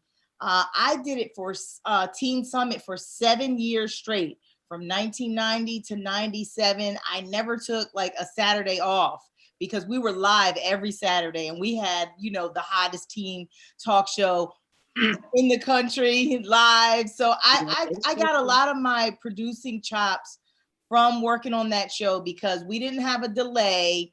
Everything was in real time, all video, all audio. We had a live DJ Coco Chanel. We had a live call-ins. We had call-ins back then. We didn't have, you know, a lot of internet going on and people having their cell phones. So we had live call-ins, and then from 1998 to about 2003, I did 2002, I created Heart and Soul because BET purchased the magazine. I forgot what the magazine company was called. I think Vanguard Media at the time. I believe so. And they owned a magazine called Heart and Soul. And then I went to Deborah Tang, rest in peace, our former executive producer. Mm-hmm. And I gave her the idea, why don't we make the magazine come to life? And then I became the senior producer of Heart and Soul. So I had a whole lot of fun at BET. It was really, really nice. Love it, love it, love it. Jeannie, what's your experience? Since I'm sure you probably got recognized all over the world from hearing your voice on everything. What was your experience? I got a few gigs out of it. Right. Well, I came there. My story is I came to BET in 1987, and I was starting to, I started out in the news department actually, and I was a production assistant under Deborah Tang, and I loved her. And then like about maybe 6 or 7 months later, Lydia Cole that Curtis was talking about came there, and I had interned for her at ABC 7, at Channel 7 in DC when I was in college in the promotion department. And I loved working in that department. They gave me the opportunity to do so much stuff, writing and producing, and got to do a little Father's Day spot and work with their voiceover talent that was out of Arizona. And so I got to see how that worked with that gentleman. And I was like, I want to do that eventually, some kind of way, some kind of form. And when Lydia came there, I transferred over. Deborah gave me her blessing, but she knew I loved the entertainment side. Because news was a little interesting. I loved it and loved her, but I always loved entertainment. So I went over to the creative services department under Lydia, was working with her.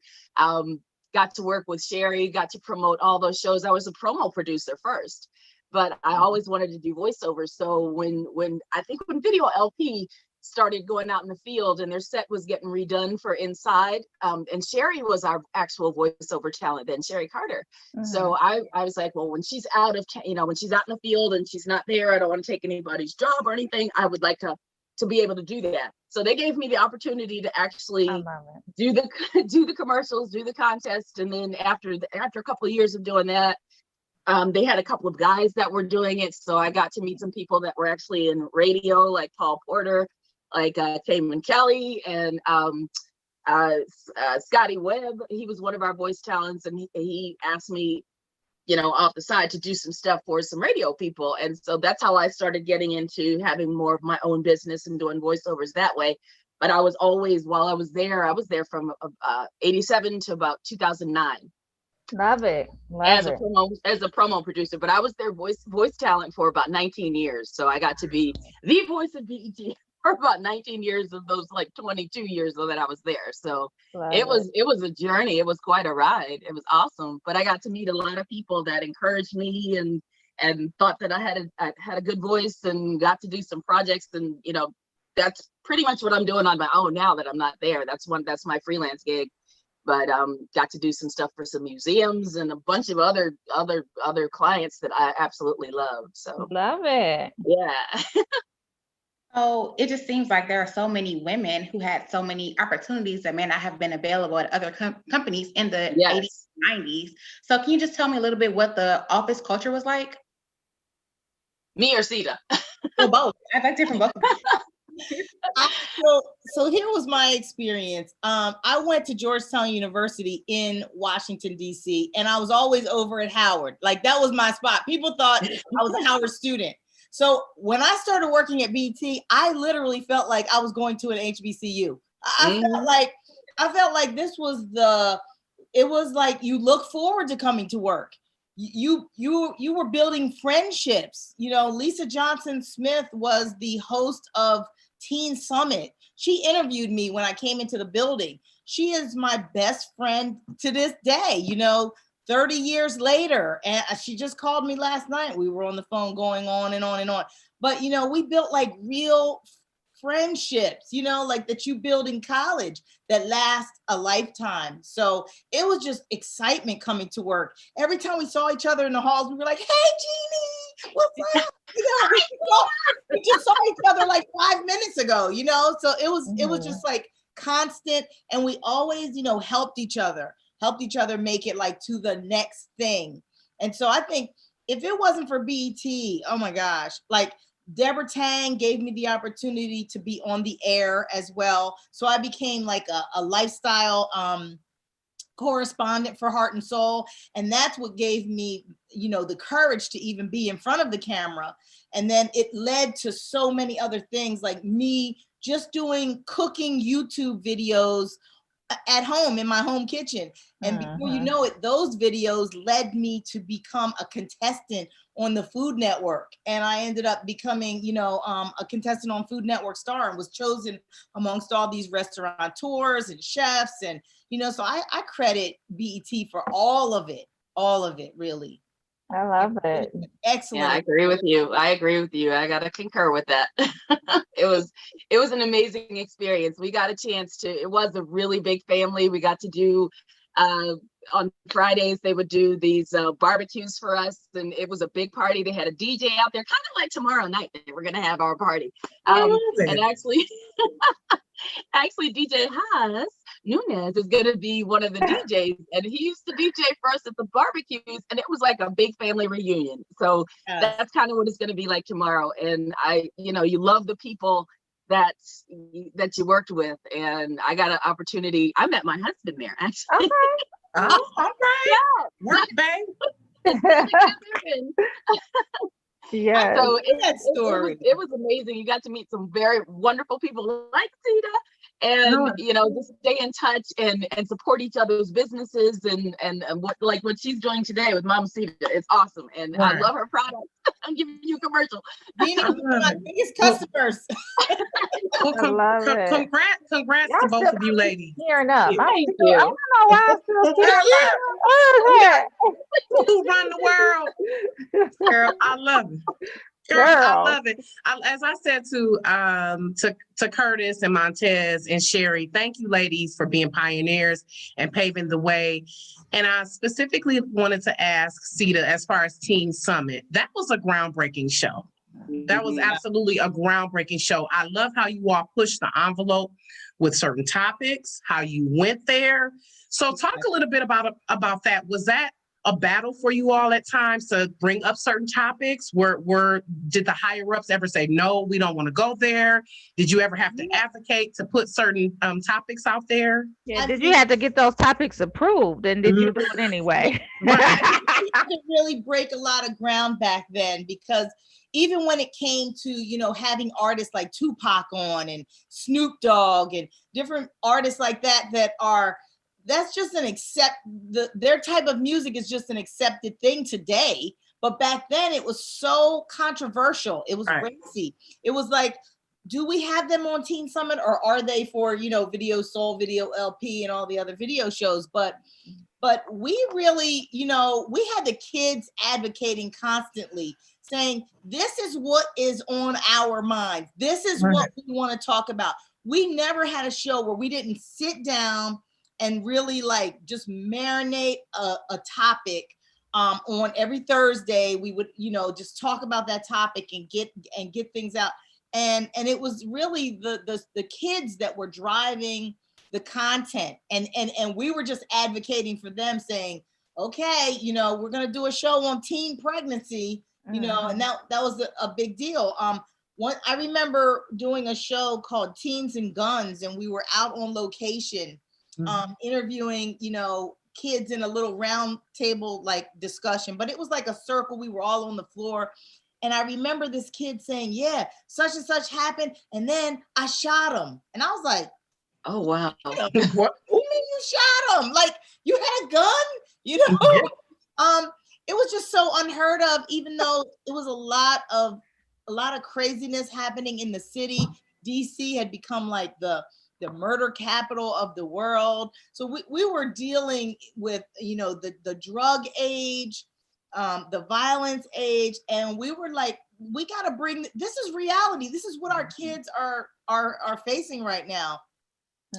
So we dealt with, those topics, and we weren't really afraid, but we just had to advocate and fight everybody under the sun, from Cindy Mahmoud, Deborah Tang, Jeff Lee. And even though some of them, like Jeff Lee, was the higher ups, we still had access to them.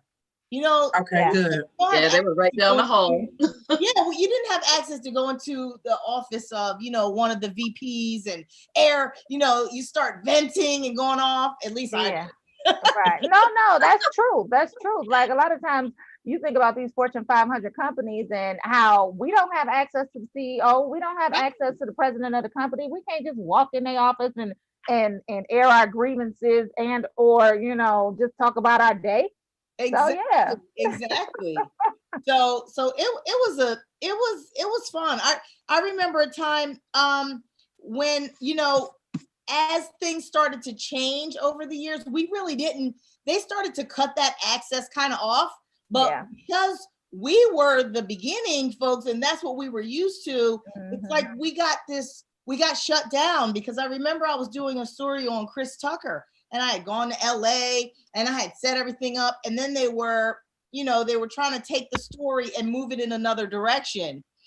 Because we had a show called Biographies in Black. And I said, well, wait a minute, I've been working like 2 years on this project. You're not taking this away from me. And I remember Chris Tucker calling Bob Johnson, and then Bob Johnson calling me saying, Sita, Chris Tucker just left me a message saying to call him back in reference to a show that you're doing. What is this about? And I was Lord. But it actually turned out to be Chris Tucker who was advocating for me, saying, listen, you might want to give this show to Ed Gordon for Biographies in Black, but I've been talking to Sita, and I'm not doing the show if it's not going to be Sita. Listen. Ooh, yes. I love it. I love it. And I had nothing to do with that. Yeah. Oh, wow. Wonderful, wonderful. The show, so the 40-year reunion show is tomorrow. If it's anything like what we talked about today and yesterday, because we talked with Jeff Lee and we talked with Angela Stribling yesterday as well, we already know we're going to be up to midnight. Oh, it's going to be lit. Right. Lit. Gonna be lit. Before you guys get out of here, just tell us what the 40-year reunion means to both of you. Even though you may not have been around for the whole 40 years, but still, BET 40, what does that mean? We'll start with you, Jeannie, birthday girl. Oh my God. It's something to be really, really proud of, and to be able to see your friends catch up. It'll be a little bit different than doing the live in person thing like a couple years ago. And it was just packed like sardines up in there where we met last time, and you really couldn't get a chance to like talk to people. But this time there'll be breakout rooms for folks to talk in, and I wish I could give some folks some hugs, but it's just, I'm so proud of how people have developed and moved forward and moved up. And it's a blessing to still be here and to be able to see everybody and talk to everybody. And even though I haven't been there in 40 years, it was, oh gosh, it's started in 87. It's almost that. It seems like, but it's going to be awesome to see everybody. And you all look fabulous, by the way. Look good. Beautiful. Oh, thank you. You DT, good. I did the makeup and the face for birthday celebrations. Yes, birthday Thank you. This is a wonderful gift. Absolutely.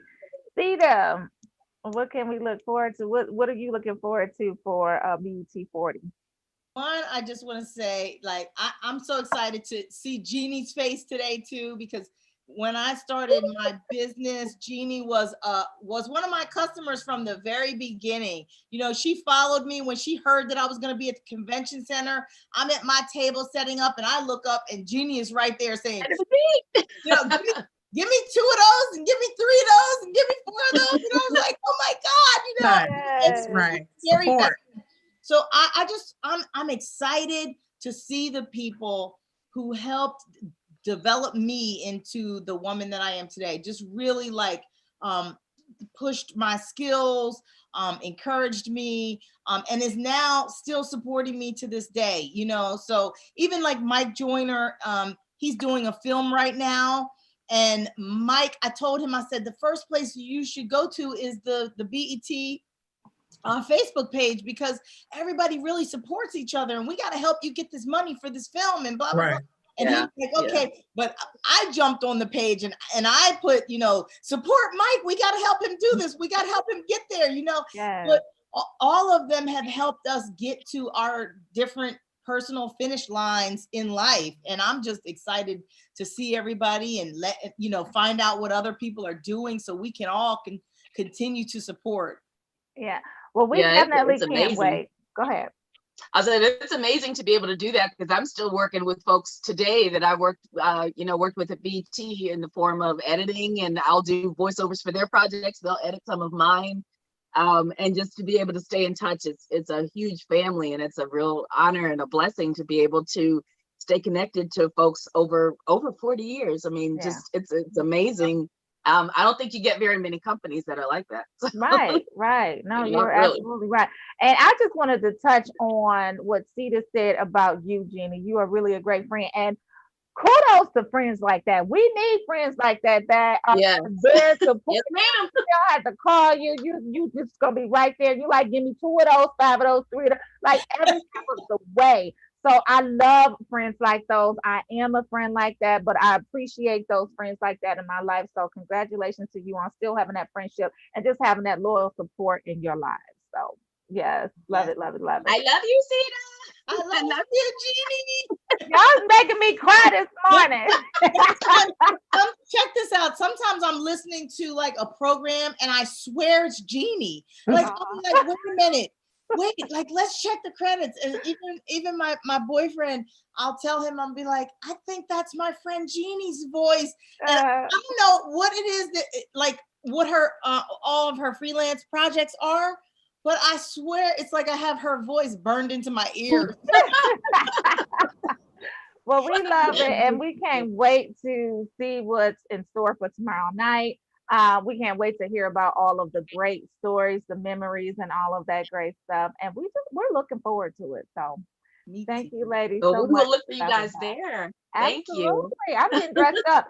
So I don't know who Romeo is going with, because I know he's somewhere lurking, but he might be going with Angela Stribling, because we had her on the show yesterday and they was trying to coordinate. But today we had Sherry Carter on the show, and so he needs to pick one, or maybe he can go with both of them. I don't know. First of all, who I'm going with. Don't do that. Me and Angela already talked about our outfits for the banquet. That's what I'm saying. Me and Sherry are going to the after party. Don't change my life. It's my life. Oh, okay. You got 2 days. Let me live my future life. Let me live my future life. Let me and Rocky talk about it. Oh, Lord. But we will be there with bells on. We're going to see Romeo at the main show with Angela, and he going to the after show with Sherry. So, all right. Well, thank you, ladies, so much for coming Thank on you. and Thank your you. makeup talk. We appreciate you. And we will see y'all tomorrow. Happy Yes, birthday. thank you. Happy Thank birthday. you. Happy You're welcome. Thanksgiving. And happy Thanksgiving to you both. Have a great All right, thanks. Okay, bye-bye. Bye-bye. Montez, I see you. Montez still on Facebook checking in. Yeah. Yeah. Kay, Jenny has the Kai Smith. Jenny has the best voice. I love the girls. Somebody said something really honest about the three of you ladies earlier. They say a great show, even on Thanksgiving. Giving the fans something that they look forward to and informational. They really appreciate you guys for that. So yeah, good job. Good job for not getting in trouble, y'all. We'll see you tomorrow, Stephen. Thank you so much. We appreciate you it. guys. Okay, bye-bye. You too. Bye. It was just a really feel-good show. Like, yeah, I enjoyed it. Thank you for letting me join you all. Absolutely. You over there crying too? Cause I got tears. I got myself together. I'm usually emotional, but I got myself together. I'm just excited. I might cry later when I tell my mama about it. Oh Lord, producer Ashley, what's going on with you? How you feeling? I feel good. I feel inspired. It's just so refreshing to see, to hear everybody's story, and to see like everything they went through and how they overcame and made history. Right. Don't it kind of feel like we going through the same thing? Yeah, right. Following their footsteps. Right. I'm just saying. Okay. Absolutely. We're not gonna go there because it's Thanksgiving and we are thankful and grateful and we just, all of that good stuff. We're also at the inception of rolling out TV, and we can relate a bit more than You better say that inception of rolling out TV coming in January 2021. Right. Okay. And 40 years from now, someone will be interviewing us about our experiences. Exactly. 20 years. I'm giving I'm giving them 20 years. So think about 20 years. So we at 11, 26, 2040. Holla at us. 40. Lord Jesus. Oh. Hey, God willing. Yeah. So what else is Facebook checking in and saying? Yes, Montez is on. What else said Jenny has the best vote, the best voice? Mm-hmm. What's Facebook? Can we ask Facebook what they cooking? What they got in the oven? Anybody? It's Everybody got their Thanksgiving, turkey? y'all. Right. Y'all got your turkey in the oven? Y'all got your Cornish hen in the oven? What's what? That mac and My cheese? house is still quiet. So I don't know. You not smell anything? No. Romeo, what y'all got brewing? My mom is gonna get down in a couple seconds. Waiting on. I think we got some family members that's gonna stop by. Look, I'm in a good place. My job, I told y'all, stay out the kitchen. That's my job. I'm comfortable with my job. Auntie got him good. Auntie and mama got him good. Get out the kitchen, get out the way. All right, that's all you had to say. What are some of y'all Thanksgiving traditions? Do y'all have any Thanksgiving traditions? Producer Ashley, we're gonna start with you, even though I might know some of yours, but go ahead. Have a few. Starting with childhood, my tradition was always to go to the Thanksgiving Day parade in downtown Detroit. And I don't know if you have been to Detroit, but Thanksgiving is usually freezing cold, below freezing. So you have to really like layer up. And I'm talking like the thermals with the checks on them, leggings, jeans, like layer. And then of course, when I got to high school, I was in marching band. So I got the opportunity to perform at the Thanksgiving Day parade. Oh. Wonderful. In college, I was not able to come home for Thanksgiving because we always played a game on Thanksgiving Day. And that game is actually the Turkey Day Classic, which is a big, huge deal in Alabama. Football game. About, Alabama Auburn. But the bigger rivalry is definitely Tuskegee University versus Alabama State. No, the biggest rivalry is okay, go ahead, because I'll tell y'all the biggest rivalry because I did attend Grambling State University and I have been in that alumni HBCU alumni group on Facebook, and they've been going real hard because Grambling and Southern have this rivalry. But go ahead, Ashley. I ain't mean to interrupt. My dad is from Alabama, so it was refreshing to have my uncles and my cousins come and meet me at the game and spending time. So those are my traditions, and now I'm +1 in that family dinner. So Yeah. Rocky, what traditions? What you got?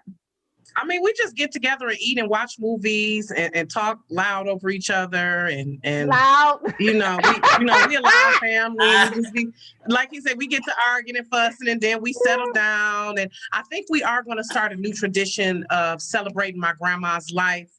We'll probably be, again, we're going to the cemetery to visit her, not today, but Saturday. We're going to release some balloons in honor of her 100th birthday. Wow. And my uncle, we're celebrating his birthday today. So my family, we always lump stuff together. Like it's always somebody's birthday. So we always have the holiday goodies and the cakes for the birthdays too. That's how we do. And then, my mama will fuss at me and my sister about drinking too much wine. And, it is what it is. We always just get together as family, no matter what. That's just us. So a lot of family fun. I'm gonna try not to eat too much turkey. I'm not really a big turkey fan. So, but I love my auntie will always fix some like lamb or Cornish hen. So yeah, and she'll have them nasty chitlins. I can't Don't stand. Do that. Ooh, Lord Jesus. Romeo, what's Facebook checking in and saying before we go into your tradition? They checking in. Dee says she do vegan sides. Yes. Honey ham, vegan. I'll say this: three things I miss. I miss my grandmother because my grandmother used to make this dish that literally fights. I mean, like if you knew she was making it and you weren't the first in the kitchen, me and my cousins was literally hand to hand fighting.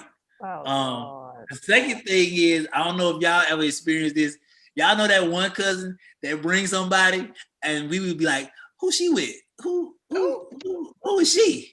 So I'm definitely gonna miss the who is she this year because we always have it during Thanksgiving. It's either somebody pregnant or who is she? It's one of them two.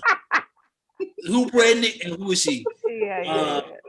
And then last, the family aspect that Rocky was saying about talking over each other, like because we have a big family. With my cousins, man, you have to have a joke prepared. You got to have your jokes for each individual cousin prepared to sit down because they're gonna get on your ass. So I'm gonna miss all of that, man. Right. Somebody gonna fuss at somebody. Somebody gonna fuss at kissing and hugging the next 3 minutes. That's how we do.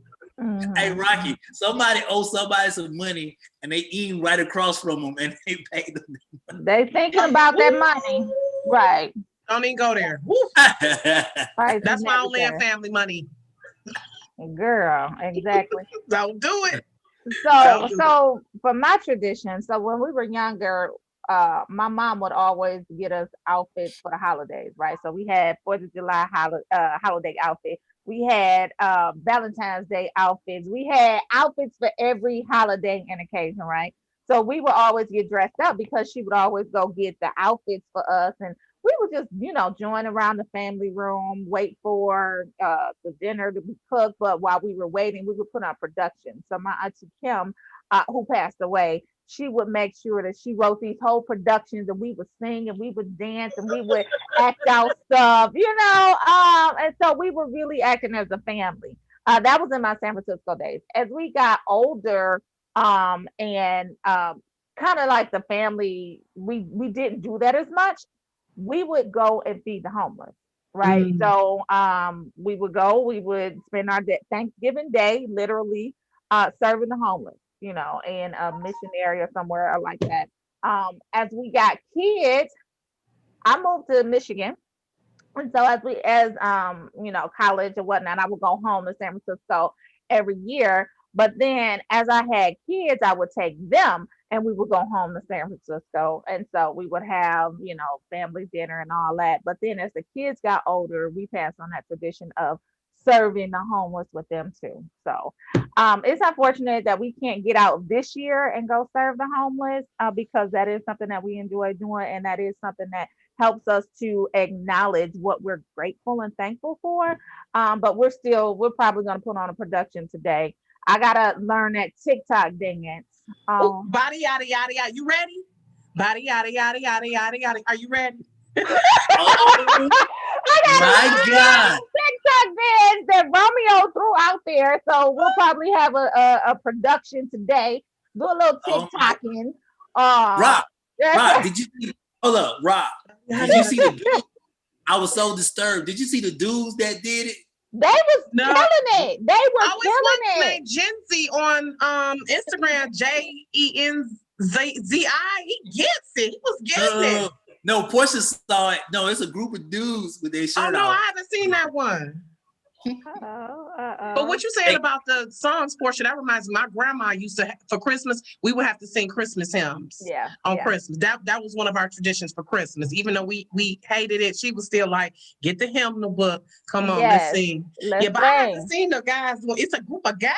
I want to see it. Mommy, I'll pull it up if you can. So I gotta, because we only got 6 minutes. And we gotta get into Shout out to Meg Thee Stallion. I love her. She that Yes, D Shield said, I love the body challenge, fire in the thighs. Yes, girl, yes. Kathy, we gonna do it. I'm practicing today. So Kathleen, she like, come on, P, let's get it. We practicing today. We're gonna have to Zoom today so we can see where you at with it. But Kathy got more moves than me. I ain't even gonna lie. Is it gonna be broadcast? Where can we see it, Portia? Are you gonna broadcast? Me and Kathy just gonna do a private Zoom, and then tomorrow on the show, if we record it and I like the way it looks, we might play a little snippet. There you go. I'm just saying. Just put it out there. My just mama, shake. I told you, just stick your booty out like you use it to the bathroom and just shake. Just shake. It's just a series of shakes. Listen. My mama was like, stop it. I was like, I got it. She's like, stop it. Like, that's a no. Don't do that dance. I said, Ma, I got it. I got it. Anyway, pull it out. You got it. Okay. Lord, please. Because it's hold on, D. D sitting up there talking about concert in 2 weeks. Don't do that. Oh yeah, the concert. Testimony Clyde. Yeah, your concert is in 2 weeks, right? 3 weeks, December 21st. Don't do that. I'm ready. The question is you ready for that? Yep, and I'm gonna be doing my body yada. Get it. Absolutely, I'm ready. Oh, find it. Oh my God. You can't find it, Romeo, because you know No. you gotta go to positive thoughts. Come on now, you gotta be. Oh, matter of fact, no, I just found it. Hold on one second. I'm mad that y'all didn't see that. This was so many. It was trending the other day. I'm putting this in the chat right now. I'm so disturbed as a man. I'll pull it up, Ashley. It's not. Or did you only send it to Ashley? Okay, that's fine. Go ahead, Ashley. So we gotta go in the positive thoughts. Okay, hold up. Here, bow. It's right there. That's the link. I'll pull it up. I think. Oh my God! Shout out to Meg. It's a great workout.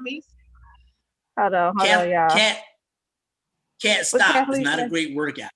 It is a great workout. Stop it. Okay, here we go, y'all. And then we gotta quickly go on to positive thoughts. Y'all ready? Ready. Ooh. Oh.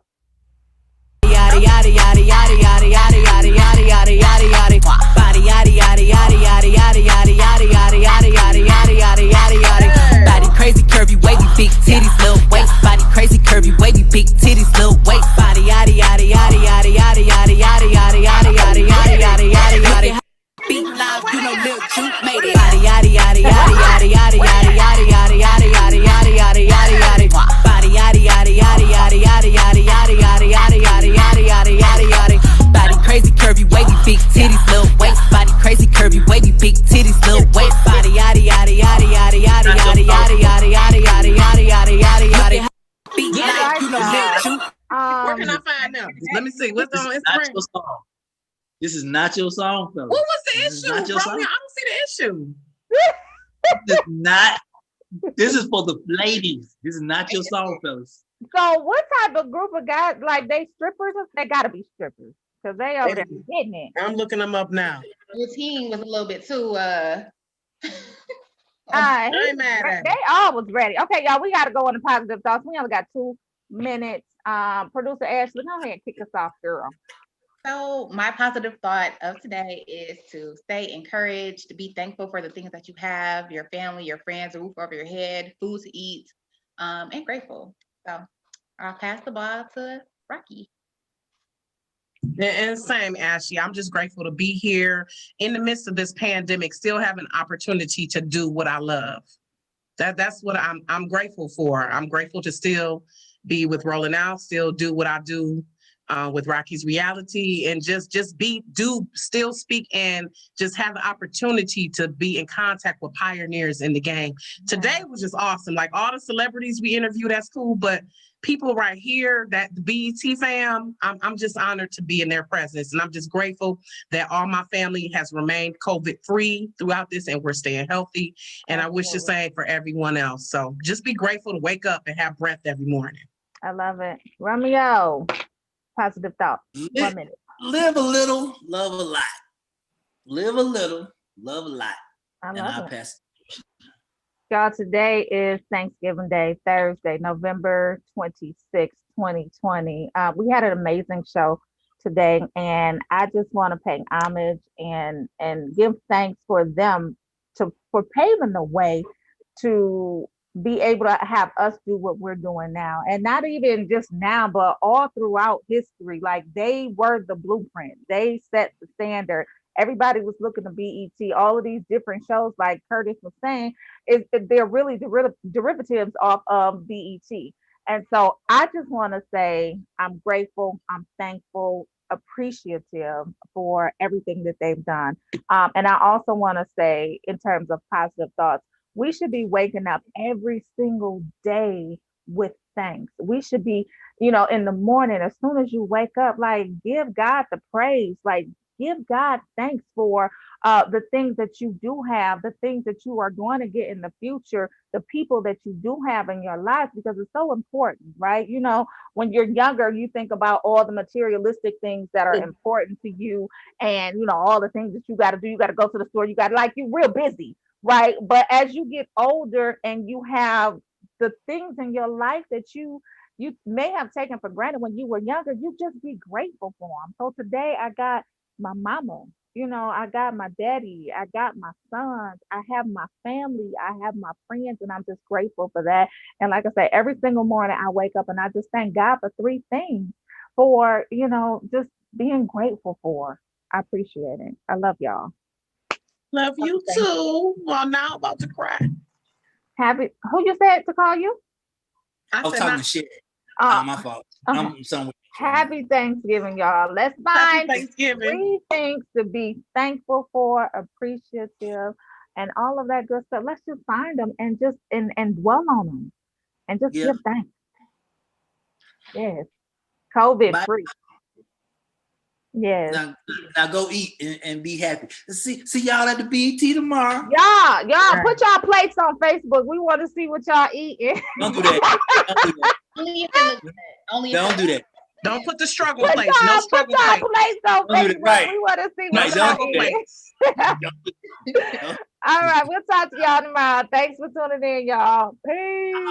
I will unfollow everybody who put up a plate. Don't do that. No struggle plate. You're right. Struggle plate up.